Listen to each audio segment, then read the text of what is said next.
All right, good morning, everyone. Off to a stormy start already on this Thursday. Hope you guys are doing well. I'm Wave Meteorologist Brian Good. Welcome to Storm Talk. Here live on the Wave Weather app, news app, and all of our social media pages as well, where you can comment and try to get some questions in if you have any. Hopefully, after I'm done explaining all this setup here over the next couple of minutes, I would have already answered your questions. So, as always the case, try to hold off on those questions until I get toward the end portion of my presentation. That way, it'll be easier for me to see it at the end. Otherwise, it may get skipped over because you guys kind of just fly by on my screens here. So we'll get back to that here in just a second. At least want to cover, obviously, the short term of the storms we got out there now, what we're expecting tomorrow. We'll cover the holiday weekend, including, obviously, on the setup for Sunday, which is getting so much attention still. And then we'll talk a little bit more about the extended, which is not getting as much attention as I think it should.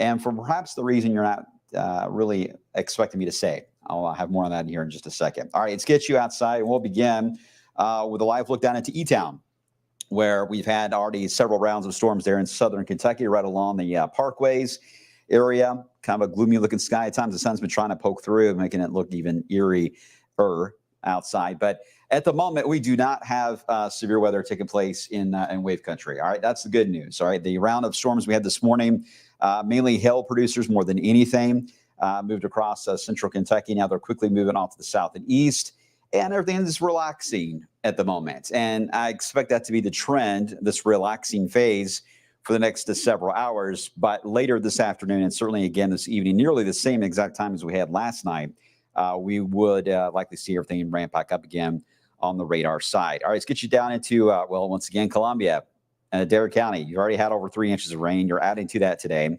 So you're already to that point now that any other heavy rain event that comes your way is likely going to trigger not only a flood advisory or not only a flood advisory, I should say, but certainly a flood warning. Flash flood warning can get issued for you guys in Adair. And I would include even Hart County, Metcalfe County, Greene, and probably would be included in that as well if it were to happen. So just be aware and pay attention to the area creeks and streams down there in southern Kentucky. Again, you've had over 3 inches, so that really takes a toll. All right, the storm's moved on by, and again, still some lightning out there, but I'm not seeing much in the way of a strong hail indicators like we had earlier. Certainly into areas of, say, LaRue County, Greene County, into Hardin County. Dime size seems to be the largest that I've seen on the videos. The largest report that I've seen has been into Hardin County, not far from E-Town, at quarter size hail that fell this morning. By the way, thank you guys so much for sending your photos and videos to the Wave Weather app. Just a big caution when you do that, because that is the easiest way to get it to us so that we can see it. Make sure to put in there where you're at. Especially, sometimes it's obvious when we have one storm in the area where you're likely located, but when we have multiple ones producing hail, it gets a little confusing. So help us out if you can. Be very descriptive on the location that you're at, as much as you can be and want to be anyway, and that will help us out. All right, so again, that was the morning round of showers and storms. We're still, again, tracking the ones there across Columbia, heading out to the east around Danville, Kentucky. This thunderstorm really is falling apart. It's tried to hold together in the past 20 minutes or so, but you see the past couple of scans and suddenly just collapsed as it moves into northern areas of Breckenridge County. And again, Louisville, just some light rain so far and a light shower or two as you head across areas of Indiana. Rainfall amounts I mentioned down in southern Kentucky where you guys have been crossing over the 3-inch mark. Louisville, by the way, so far from last night's event till now is at about 4/10. Now, I'm in southern Jefferson County. I've had close to 3/4 of an inch of rain. And certainly last night was the kicker in that. And that wind last night, I don't know if you guys had the same experience I did, but that wind, I think, easily got to 60 miles per hour where I was at, and several limbs were knocked down. So it was quite the force of wind that lasted a good 5 to 8 minutes there last night. So it's been a while since we've had a storm like that rolled through the area. So hopefully we won't get any more, but unfortunately the atmosphere is still basically prime. There is really no definitive cold front moving in until we get to Sunday night and Monday that will clear the air out and kind of reset us again so that we can calm things down and get out of this stormy pattern. Until that happens, we're really stay in the same song and dance there with at times a little more of an active uptick in the storm potential versus other days. and other times of day. But in general, the pattern is going to stay relatively the same. All right, so that's the current trend right now that we have this morning with the rain and thunderstorms. So what's next? Well, as we look to the west, notice first off, the sun is coming out right there across Illinois into southwest Indiana and west central Kentucky down into west central areas of Tennessee. Expect the sun to break through these clouds here very soon. We should go partly sunny. That will at least get us well into the 70s, perhaps into the lower 80s. This is an MCS, or a complex of storms, that is moving through Arkansas. Now, the latest trends on this is for this portion to weaken as it tracks to the south and east. However, the northeast side of this will likely power back up again with new development of thunderstorms, mainly because of the heating we're going to get as that wave heads to the north and east. And that's going to take until about roughly, I would say, 5 o'clock, maybe 6 o'clock this afternoon before we see that fire back up once more. I can't rule out a severe thunderstorm warning in that kind of a setup when that moves through, but the wind field overall still is fairly weak along the Ohio River Valley. So it's really tough for a lot of these storms to produce a lot of damaging wind for a long period of time. But instability will be there so that you can get some downburst winds similar to what we saw last night. They're very localized. You can get hail. You'll get a lot of heavy rain. You'll get a lot of lightning. There's no tornado signal that I see at all showing up for the issue for today as those storms roll on through. So another just round of noisy thunderstorms, gusty winds. Again, isolated severe thunderstorm warning or two possible. That's going to be the issue really every day. But one or two may develop as that moves to the north and east. Storm Prediction Center right now, they've got just a marginal risk out for the area, mainly because of the wind fields not being overly strong. So they're going on a low end or marginal setup that storms can even get organized. You got to keep in mind that's what they go for when they draw up these maps, these outlooks. It doesn't necessarily mean you're not going to get severe weather. You can get warnings under that kind of setup. It's just that usually when the outlooks ramp up, it's more of an indicator of lots of warnings or watch boxes that come out, that kind of idea. So anyway, we'll watch it and see how this plays out for the midday hours. And I'll keep you updated on the show today, midday. And as we get some sun, and we'll see how that affects the atmosphere as we know later this afternoon, evening. But again, we should see that second round later on today. Then we pay attention to what's happening out west. Showers and storms will be ongoing or developing. I'll get it right. It's been a long week already. I need another vacation, I think. These will fire up mainly a big hail once again for Nebraska, similar spots. I feel like we've talked about Nebraska and Kansas and Iowa several times here, and they're once again going to be under the gun for maybe up to baseball size hail out of these storms today. And yes, that is still snow. It is still snowing in the Rockies.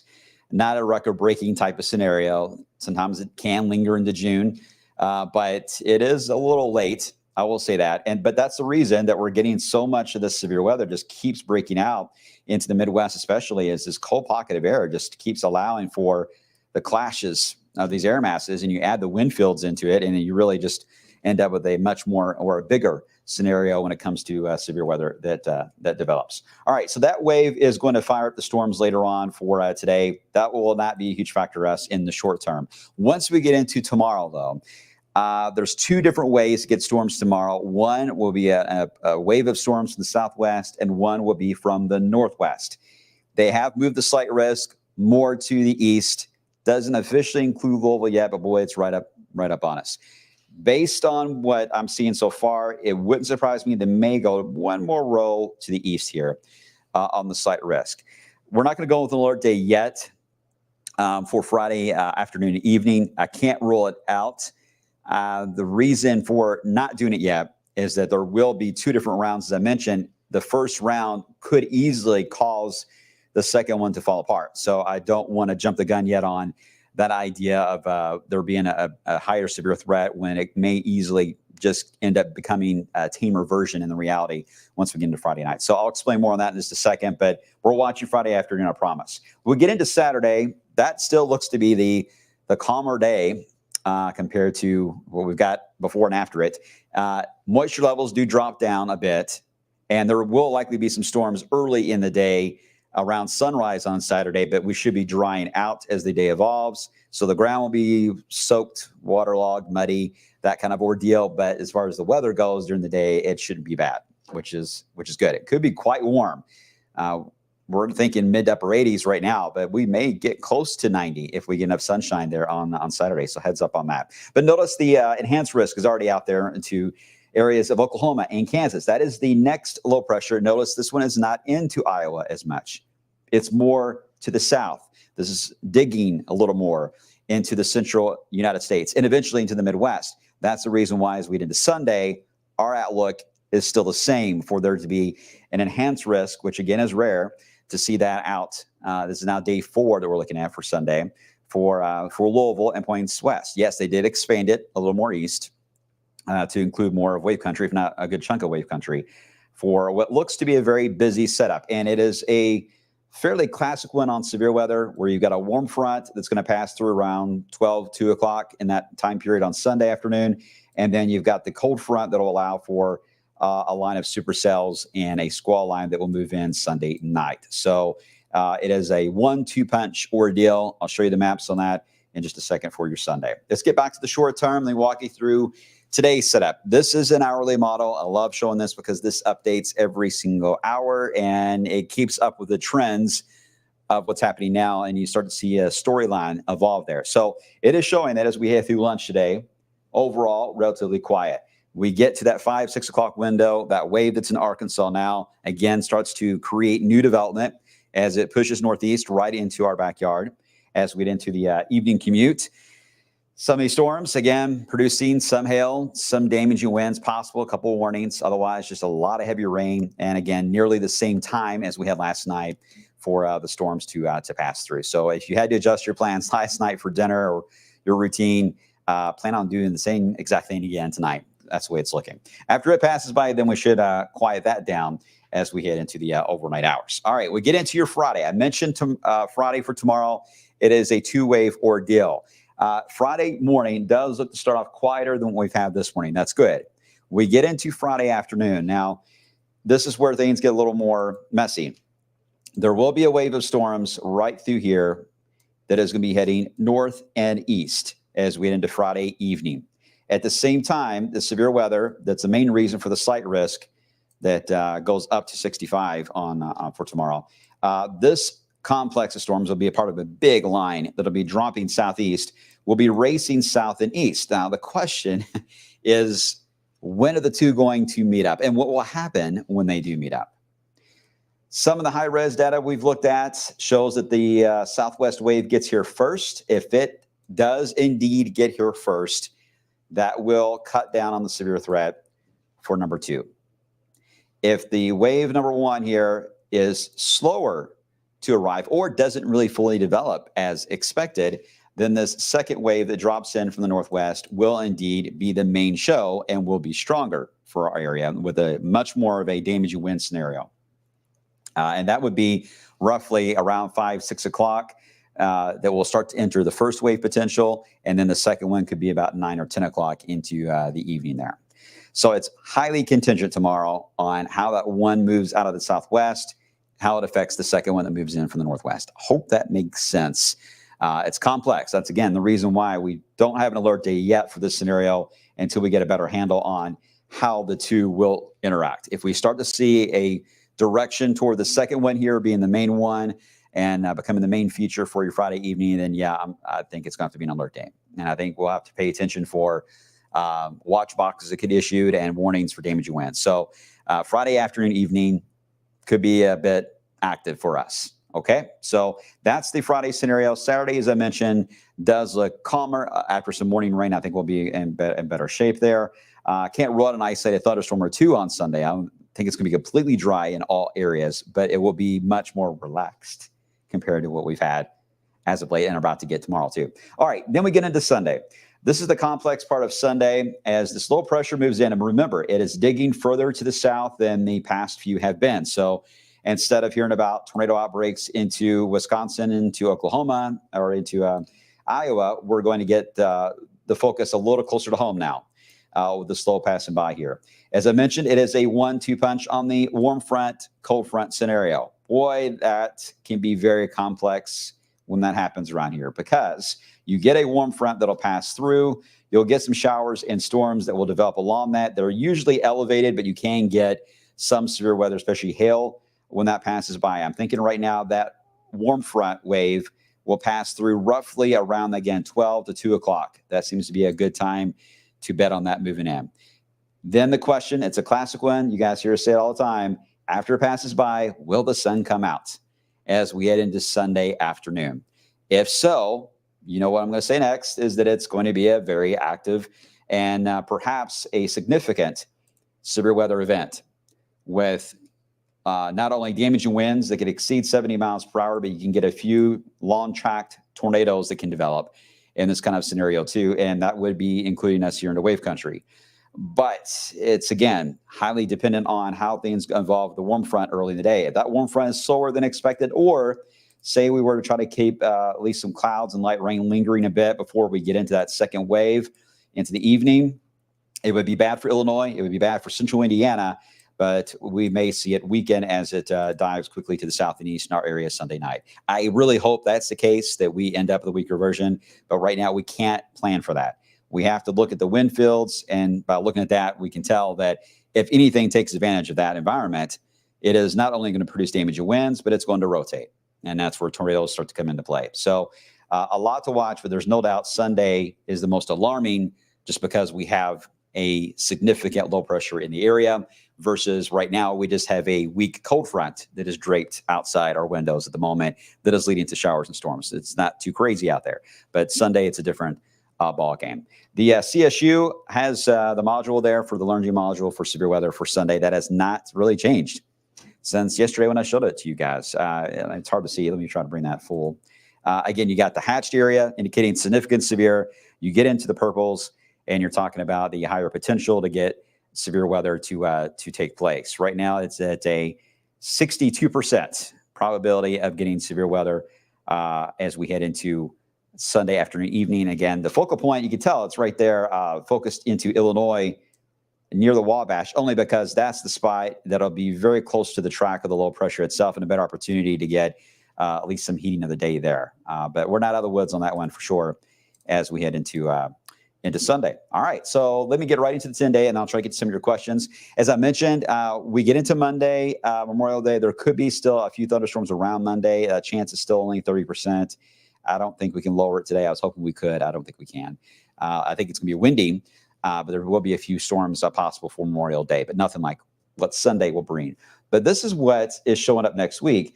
We've got 74 for a couple of days. There are certainly some signs that some of you, especially in Indiana, may not get out of the 60s for highs for a couple of days next week. And some of you may actually see lows drop into the upper 40s. Getting chilly, right? No worries. We're not talking about frost, right? But it certainly will be a cool atmosphere that moves in. And even though we've got temperatures trying to get back into the 80s at the end of the 10-day, I see another reset that is coming that will likely knock us back down again. So this very warm air and temperatures that have been flirting with whether it's felt like 90 or been at 90 should take a little more of a back seat after we get past the stormy weather. It's going to be a little tougher to get back to that level again for at least a little while, which I don't think anyone's going to complain about. All right, what can I help with some of your questions there? Mary Ann's excited. Yeah, next week is going to be nice. We need the break. I just want severe weather gone. This is kind of a pain, right? Let's see.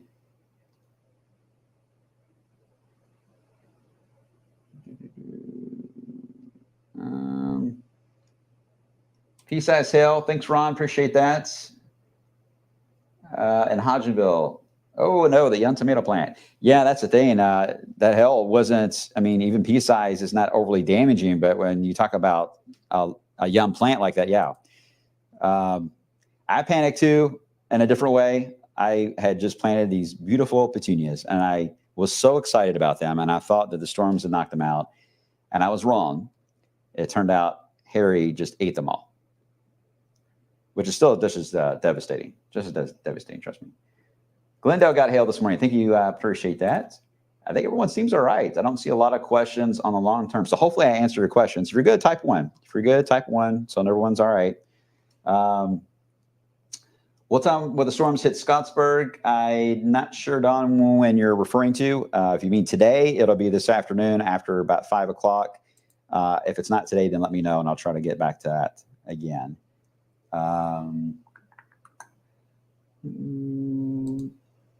Tim, what's June looking like? Well, we got the cool weather, as I mentioned, the first 10 days, a couple of cool shots of air. But then after that, I will say, and I haven't had a lot of time to talk about the summer, but this has the potential. This cool wave is going to be a false hope, unfortunately. There's fairly good signal. This is going to be up there. I would say right now a top 10 of one of the hottest summers on record. And it could even be closer into the top 5. It wouldn't surprise me. And I'm not referring to the idea of it being the hottest summer potentially in the top 10 ranking as far as high temperature. I'm talking about the idea that it's going to be fairly humid in summer. So the overnight lows are going to have a tough time dropping. So we're going to stay warm at night and warm at day. That skews the overall summer temperature higher. And that's where I think the ranking will come into play, being up there on the list. And it's mainly because the tropics are going to be active. And we know that there's already, in fact, today, they've already outlooked a low-end chance for some tropical development east of the Bahamas already. Hurricane season doesn't begin until the 1st of June.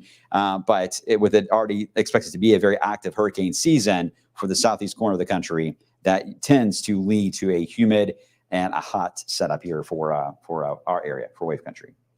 So a mix of good and bad news. I guess the good news, enjoy the cool shots of air in early June, because I don't think we're going to see much more of that for a while. Let's see, cookout. Who's having a cookout? Cookout on Saturday afternoon. Yeah, I think it'll be fine. I think you could get a few storms. It's possible, but as far as widespread and anything long-lasting and anything damaging, that risk is going to be taken down on Saturday, so that's good. I know a lot of you are planning to go to Abbey Road on the River is ongoing. We've got, of course, Gazebo Festival. It's rain or shine. Saturday looks good. Jack Harlow is Sunday night. Oh, boy. I mean, Jack may be watching right now. I doubt he is. But if he is, hello, Jack. First off, it's rain or shine, but they do have a plan in place. If there is lightning and threatening weather, they'll have to consider any type of changes in the crowds and evacuation of Waterfront Park area and stuff. That I can't rule that out. I think it's going to be very hard to escape lightning and thunderstorms in general on Sunday. It's going to be very hard to escape that. The question is really just how bad would they be? So if you have plans to head out there on Sunday, just don't get too frustrated. Be patient with the folks that are going to be monitoring the event and making crucial decisions to keep you guys safe. Be patient with them and be fully understanding, because you just don't want to deal with, obviously, a bad scenario of everyone being outside. And then, again, let's hope that we end up with a tamer version of all this. But I'm going to go in more detail on the Sunday wave. I know it was pretty broad brush today. Tomorrow, I'll get into more detail. Today, we just have too much going on, and it's not important to get in that detailed right now. All right, just know that it could be active, and we'll just leave it at that. And that's why we got the alert day out. Okay. All right. Tornado chance, Katie. I'm not sure if I missed your earlier comment. Oh, I see. Sunday, Carroll County. There is, yes, tornado chance is there for everyone on Sunday. And again, we could get it with the warm front. It's possible, mainly usually hail, though, with warm fronts scenario like that, because they'll be elevated. But certainly Saturday or Sunday evening, that's a time period to watch. All right, guys, I'm going to get ready for the midday show, as I got to look over the data and see how much the sun's going to influence these storms for later today. And if there's any changes, we're going to have updates from the Storm Prediction Center coming up starting at 12:30 will be the one for this afternoon, and about 1:30 we'll have the outlook coming in. Whoops, sorry about that. The outlook coming in for tomorrow, and we'll see whether or not that second wave is going to be a problem for us Friday night. It could very well be. All right, take care, guys. Stay safe. See you on the flip side.